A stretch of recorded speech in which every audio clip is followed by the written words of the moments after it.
Decision मेकिंगचे जे प्रश्न असतात ते चुकायचे नाही आहेत, कारण हातचे मार्क आहेत आणि तुम्हाला 66 मार्क्स पाडायचे आहेत. त्यापैकी 66 पैकी तुम्हाला 12.5 मार्क्स इथेच मिळून जातात.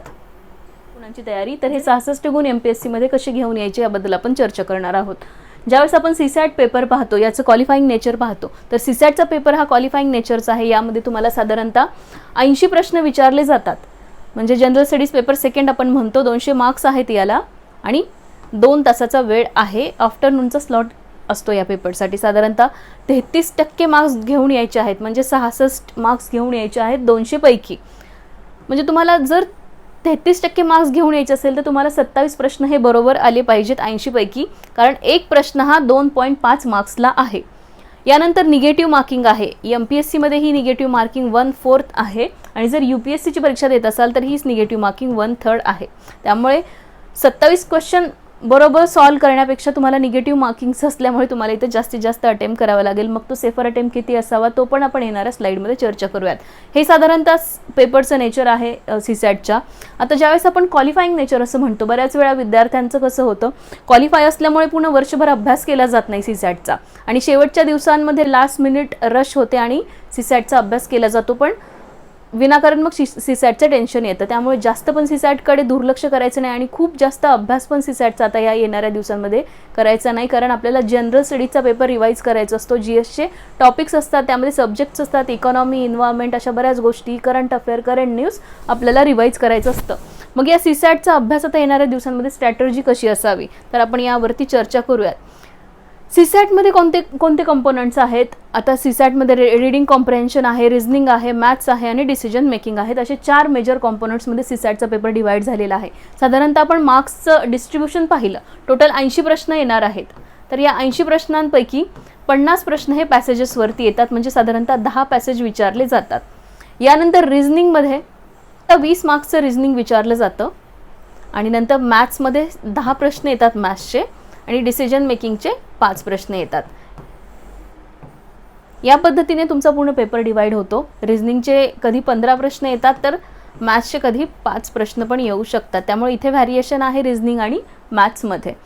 हे नेचर आहे आपलं पूर्ण कंपोनंट्समध्ये. या पद्धतीने पेपर डिवाइड झालेला आहे. कॉम्प्रेन्शनला 50 मार्क्सचं वेटेज आहे. लक्ष द्या. आणि आपल्याला किती प्रश्न बरोबर आणायचे आहेत? 27 प्रश्न बरोबर आणायचे आहेत. त्यामुळे जे आता ह्युमॅनिटीजचे बॅकग्राऊंडचे विद्यार्थी आहेत किंवा आर्ट्सच्या बॅकग्राऊंडचे विद्यार्थी आहेत त्यांचं असं म्हणणं आहे की मॅथ्स अवघड जातो आहे, रिझनिंग अवघड जातं आहे, तर आपल्याला फक्त 27 प्रश्न बरोबर आले की आपण पास होऊन जातो आहे. त्यामुळे 50 मार्क्सला तर पॅसेजेस आहेत. त्यामुळे आपल्याला इथे आपण बोलणार आहोत प्रत्येक टप्प्यावर की तुमचा स्ट्रेंथ एरिया, विकनेस एरिया आपल्याला शोधायचा आहे आणि त्या पद्धतीने आपल्याला पेपर सॉल्व करायचा आहे. यानंतर आपण प्रत्येक घटकांवरती जाऊयात. कॉम्प्रेन्शनबद्दल बोललं गेलं तर आपण आत्ताच म्हटलो 50 मार्क्स इथे तुम्हाला 50 क्वेश्चन आहेत, म्हणजे 100 मार्क्सचं कॉम्प्रेन्शन होऊन जातं. आपल्याला पाडायचे 66 मार्क्स, बरोबर. मग हे पॅसेज कसे असतात, कोणत्या थीम्सवरती बेस्ड असतात, तर आपण ज्यावेळेस पॅसेजेसची चर्चा करतो तर हे पॅसेजेस वेगवेगळे आपण जे जनरल स्टडीजमध्ये विषय सब्जेक्ट रीड करतो. फॉर एक्झाम्पल कंपल्सरी पॅसेज हे पॉलिटीवरती एक पॅसेज असतो. पॉलिटीवरती एक पॅसेज विचारला जातो. इन्व्हायरमेंट या घटकावरती पॅसेज असतो. तसेच सायन्स टेक्नॉलॉजीमध्ये बायोटेक्नॉलॉजीवरती प्रश्न विचारला जातो. तसेच फिलॉसॉफीचा एक पॅसेज असतो. असे वेगवेगळे थीम्स असतात आपल्या जनरल स्टडीजच्या, त्यावरती एक पॅसेज असतो आणि त्याच्यावरती 5 ऑप्शन्स असतात. आणि ते आपल्याला कंपल्सरी एक इंग्लिश आणि एक मराठीचा, म्हणजे ज्याचं भाषांतर नसणारे असे उतारे असतात. म्हणजे तुमचे एक आपण जर 10 पॅसेज म्हटले तर 8 पॅसेज हे भाषांतराचे उतारे असतात आणि राहिलेले 2 उतारे हे फक्त एक इंग्लिशचा आणि एक फक्त मराठीचा असतो. हे थोडे डिफिकल्ट असतात कारण याचं भाषांतर नसतं. आणि मराठीचा तर पॅसेज, मराठी बऱ्याच विद्यार्थ्यांना वाटेल की मराठी मातृभाषा, मराठीचा पॅसेज सोपा जाईल, पण सर्वात जास्त कठीण आपल्या 10 पॅसेजपैकी मराठीचाच पॅसेज असतो आणि इंग्लिशचा पॅसेज एक असतो. म्हणून तुम्हाला इथे 40 क्वेश्चन हे इझी असतात, 50 क्वेश्चन थोडेसे टफ असतात जर आपण ॲनालिसिस केलं. पण जर आपण पॅसेज वाईज पाहिलं तर एखादा पॅसेज पण खूप अवघड असतो. साधारणतः सायन्सचा पॅसेज दरवर्षी सर्व विद्यार्थ्यांना अवघड वाटतो. त्यामुळे पॅसेजेसमध्ये पण आपण पॅसेजबद्दल बोललं तर पॅसेजमध्ये पण इझी, मॉडरेट आणि डिफिकल्ट अशा 3 लेवल्स आहेत. तर या 3 लेवल्स 50 मार्क्समध्ये डिवाइड झालेल्या आहेत. ज्यावेळेस आपण पेपर सॉल्व करतो त्यावेळेस आपल्याला पटकन आकलन झालं पाहिजे की हा पॅसेज कसा आहे. बऱ्याच वेळा पॅसेज सोपे असतात आणि त्याच्यावरचे जे ऑप्शन्स दिलेले असतात, प्रश्न असतात आणि त्याच्या खाली जे ऑप्शन्स असतात ते डिफिकल्ट असतात. म्हणजे पॅसेज तुमचा हार्डली एका मिनिटात पण वाचून होऊ शकतो, पण ऑप्शन्सवरती तुम्ही जाल तेव्हा वेळेस कन्फ्युजन होतं. त्यामुळे एखादा पॅसेज सोपा किंवा अवघड हे कधी ठरतं, ज्यावेळेस तुम्ही तो पॅसेज रीड करता आणि त्याच्यावरचे क्वेश्चन्स वाचतात. मग आधी पॅसेज वाचावा कधी क्वेश्चन वाचावे असं पण डिबेट असतं. पण आयडियल मेथड असते की तुम्ही पटकन जे क्वेश्चन्स आहेत त्याला पटकन पाहणं within a fraction of second आणि परत पॅसेजकडे वापस येणं. त्यामुळे तुमच्या ज्या क्विक मेमरी असते ती ग्रास्प करते क्वेश्चन, आणि पॅसेज ज्यावेळेस रीड करतो त्यावेळेस आपल्याला एक कम्प्लीट कॉम्प्रेहेन्सिव्ह आकलन पॅसेजचं होतं. त्यामुळे पटकन क्वेश्चन पाहणं आणि लगेच पॅसेजकडे जाणं ही आयडियल मेथड होऊ शकते. आता आपण रिझनिंगबद्दल बोलूयात. रिझनिंगचे क्वेश्चन जे असतात साधारणतः 15 प्रश्न रिझनिंगवरती विचारले जातात. तर हे वेगवेगळे सेक्शन्स आहेत रिझनिंगमध्ये, ज्यामध्ये लॉजिकल रिझनिंगचे प्रश्न विचारले जातात, verbal ability, data sufficiency, analytical ability आणि मेंटल ॲबिलिटी या पद्धतीचा क्वेश्चन्स असतात. हे कसे प्रश्न विचारले जातात तर लॉजिकल रिझनिंगमध्ये सिलॉलिझम, ॲनालॉजीज वगैरेचे प्रश्न असतात. व्हर्बल ॲबिलिटीमध्ये सेंटेन्स दिलेले असतात, त्याचं करेक्शन करायचं असतं. डेटा सफिशियन्सीमध्ये तुम्हाला काही डेटा दिलेला असतो आणि त्यानुसार तुम्हाला एखादं ऑप्शन शोधायचं असतं. यानंतर analytical ability, question involving critical thinking, म्हणजे 2 सेंटेन्स दिलेले असतात आणि ते सेंटेन्स परत खाली ऑप्शन दिलेले असतात की वरचे सेंटेन्स ते व्यवस्थितपणे कोणत्या गोष्टीशी मॅच होतात आणि त्या पद्धतीची तुम्हाला प्रोबॅबिलिटी तिथे सिलेक्ट करावी लागते. मेंटल ॲबिलिटीच्या क्वेश्चन्समध्ये तुम्हाला इथे मेंटल ॲबिलिटी आणि reasoning skills of the candidate check होतं. यामध्ये बऱ्याच वेळा आपले सिटिंग अरेंजमेंटचे प्रश्न असतील किंवा कोणाची हाईट कोणापेक्षा कमी आहे जास्त आहे या पद्धतीचे प्रश्न तुम्हाला मेंटल ॲबिलिटीमध्ये असतात. आता मॅथमॅटिक्सचा जर विचार केला तर 7 ते 10 प्रश्न विचारले जातात दरवर्षी मॅथ्समध्ये. मग हे 7 ते 10 प्रश्न या सेक्शनवरती असतात. बेसिक मॅथमॅटिक असतं, डेटा इंटरप्रिटेशन असतं आणि न्यूमरिकल ॲबिलिटीज असतात, ज्यामध्ये basic arithmetic, percentage, average, ratio आणि प्रपोर्शन जे महत्त्वाचे टॉपिक आहेत ते मी इथे लिहिलेले आहेत. यावरती कंपल्सरी प्रश्न असतोच. तसेच डेटा इंटरप्रिटेशनमध्ये DI एखादा ग्राफ दिलेला असतो, चार्ट दिलेला असतो, त्याच्यावरती मिनिमम 3 किंवा 5 प्रश्न असतात. त्यामुळे जर DI पण व्यवस्थित केलं ना तर 5 प्रश्न आरामात इथे तुमचे टॅकल होऊ शकतात. मिनिमम त्यातले 2 प्रश्न तर इझी असतात, शेवटचा एखादा प्रश्न अवघड असतो. त्यामुळे या सेक्शनला पण आपल्याला निग्लेक्ट करून जमत नाही. आणि डिसिजन मेकिंग हे हातचे मार्क असतात. 5 क्वेश्चन याच्यावरती असतात आणि 5 क्वेश्चनमध्ये 2.5 मार्क्स एका क्वेश्चनला. इथे तुम्हाला निगेटिव्ह मार्किंग नसते.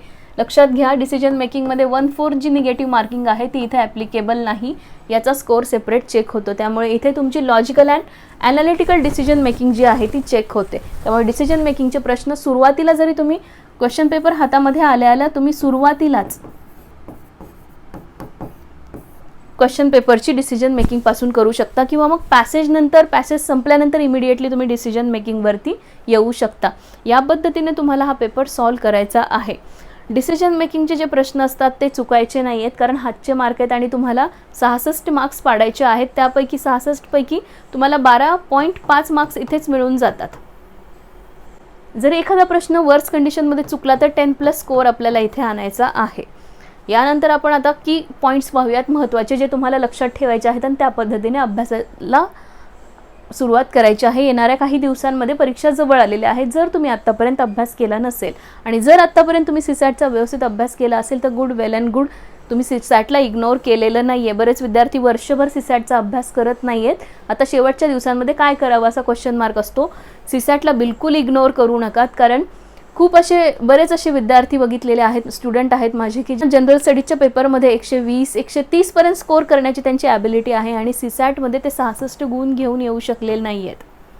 त्यामुळे या पेपरला बिलकुल निग्लेक्ट करायचं नाही आहे. या पेपरचा अभ्यास खूप जास्त पण करायचा नाही आहे. हे पहा, कोणत्याही गोष्टीमध्ये एक्स्ट्रीम्स नेहमी वाईट असतात. तुम्हाला बॅलन्स इथे साधायचा आहे, कारण क्वालिफाईंग नेचर सीसॅटचं आहे. यानंतर जास्त टाईम पण इन्व्हेस्ट करायचा नाही आहे आणि तुमचे स्ट्रेंथ काय आहेत आणि वीकनेस काय आहेत हा खूप महत्त्वाचा पॉईंट आहे. आता आपण सिलेबस डिस्कस केला. बऱ्याच वेळा ह्युमॅनिटीजच्या बॅकग्राऊंडचे स्टुडंट्स असतात, ज्यांना पॅसेजेस उतारे खूप चांगल्या पद्धतीने सॉल्व करू शकतात, आणि जे इंजिनिअरिंगचे स्टुडंट्स असतील, सायन्सच्या बॅकग्राऊंडचे असतील, ते ॲस्पिरंट्स मॅथ्समध्ये किंवा रिझनिंगमध्ये स्ट्रॉंग असतात. तर आता तुम्हाला शोधायचे की मला 27 प्रश्न बरोबर आणायचेत. तर या 27 प्रश्नांसाठी माझे स्ट्रॉंग एरियाज आणि वीक एरियाज कोणकोणते आहेत हे एकदा तुम्हाला लक्षात आलं की पेपर तुम्ही सुरुवात ज्या वेळेस करत असतात, पेपरचे 2 तास तुमच्या हातात असतात, त्यावेळेस तुम्ही तो एरिया तुम्ही सुरुवातीला घेऊन पहिल्या 1 तासामध्ये तुमचा हा सेफ स्कोर करू शकतात. पॅसेजेस जर आपण म्हटलं तर तुम्हाला करायचे काय, जर ह्युमॅनिटीचे स्टुडंट असतील तर तुम्हाला या दिवसांमध्ये बेसिक न्यूमरसीचे काही प्रश्न जे सोपे सोपे आहेत ते रेशो प्रपोर्शन वगैरे सारखे इक्वेशन किंवा रिझनिंग असतात, रिझनिंगमध्ये पण जे छोटे छोटे वर्बल नॉन व्हर्बल रिझनिंगचे पॅटर्न्स खूप इझी असतात, ते पॅटर्न्स तुम्ही करू शकता आणि डिसिजन मेकिंगमध्ये जास्त स्कोर आणण्याचा प्रयत्न करू शकता. सायन्सचे ॲस्पिरंट तुम्ही इथे पॅसेजेस उतार्यांची तयारी व्यवस्थित आता या येणाऱ्या दिवसांमध्ये करू शकता, म्हणजे कॉम्प्रिहेन्शन जर व्यवस्थित झालं तुमचं तर मॅथ्सच्या जोडीला तुम्ही तुमचे पॅसेजेस जर सपोज 10 पॅसेज जरी तुम्ही नाही सॉल्व करू शकला तर त्यापैकी मिनिमम 7 पॅसेज सॉल्व केले तरी तुमचा सेफर साईड स्कोर येतो आणि तुम्ही सीसॅट क्वालिफाय होऊन जातात. या पद्धतीने तुम्हाला अभ्यास करायचा आहे. मग स्टडी स्ट्रॅटर्जी कशी असावी येणाऱ्या दिवसांमध्ये, तर स्टडी स्ट्रॅटर्जी खूप इझी आहे. तुम्हाला सीसॅटसाठी तुम्ही कोणती पुस्तकं वगैरे बेसिक बुक वाचायची खरंच गरज आवश्यकता नाही आहे. त्यासाठी previous year questions is sufficient. जे आत्तापर्यंत आयोगाच्या प्रश्नपत्रिका आहेत मग त्या तुम्ही UPSCच्या पण घेऊ शकतात आणि MPSCच्या पण घेऊ शकतात. UPSCची तयारी करत असतील तर तुम्ही दोन्ही रेफर करू शकता. MPSCची तयारी करत असेल तर तुम्ही त्यामधून UPSCच्या पेपर्समधून रिझनिंग आणि मॅथचा सेक्शन घेऊ शकतात. पॅसेजेस जर डिफिकल्ट वाटत असतील इंग्लिशमधले आणि हिंदीमधले. आता MPSCच्या विद्यार्थ्यांसाठी तर PYQs तुम्हाला साधारणतः 2013 पासून तुम्ही पेपर रेफर करू शकता ते 2022 पर्यंतचे असे साधारणतः 9 वर्षाचे पेपर्स तुम्ही इथे यूज करून ते पेपर परत सराव करू शकता, प्रॅक्टिस करू शकता. हे तुम्ही आरामात या दिवसांमध्ये करू शकता. पण तुम्हाला कंपल्सरी एक टाईम फ्रेममध्ये म्हणजे तुम्हाला 2 तासाचा वेळ लावून एक एक्झाम द्यायची आहे. मग यामधला कोणताही प्रिव्हियस इयर क्वेश्चन पेपर असेल किंवा एखादी मॉक टेस्ट असेल जी सीसॅटची तुम्ही देणार आहात तर तुम्हाला 2 तासाचा टाईम क्लॉक लावून हा तुमचा घड्याळ आणि हे घड्याळ लावून तुम्हाला व्यवस्थितपणे अभ्यास करायचा आहे. पेपर सोडवायचा आहे एक पूर्ण फुल लेंथ. आणि इथे तुम्हाला तुमचा स्कोर चेक करायचा आहे की मी 66 मार्क्सची जी बाउंड्री आहे ती क्रॉस करू शकतो का किंवा शकते का. या पद्धतीने तुम्ही अभ्यास केला तर नक्कीच तुम्हाला सीसॅटमध्ये क्वालिफाय होण्यासाठी मदत होईल आणि तुम्हाला विदाऊट टेन्शन तुम्ही सीसॅटमध्ये चांगला स्कोर करू शकता. आपल्याला 150च्या पुढं पण जायचं नाही आणि 66 एकदम बाउंड्रीवर पण पास व्हायचं नाही. आपल्याला फक्त क्वालिफाय व्हायचं आहे व्यवस्थित मार्काने. साधारणतः 80 ते 100 एवढा स्कोर जरी आला तरी तुमचा मोर दॅन इनफ आहे. विदाऊट तुम्ही आरामात जनरल स्टडीजवरती फोकस करू शकता. आता पहा, प्रॅक्टिस करायची आहे येणाऱ्या दिवसांमध्ये. फक्त प्रिव्हियस इयर क्वेश्चन प्रॅक्टिस करा. This is the more than sufficient तुमच्यासाठी आहेत. आपण बऱ्याच गोष्टींवरती चर्चा केली. सीसॅटला कसं क्वालिफाय व्हायचं, कसं पास व्हायचं. थँक्यू आणि stay connected with V academy. Be a part of V family. Follow us on a social media. जे आपले सोशल मीडियाचे प्लॅटफॉर्म आहेत त्यावरती पण तुम्ही फॉलो करू शकता. Till then keep learning, stay focused and stay connected with V academy. Thank you.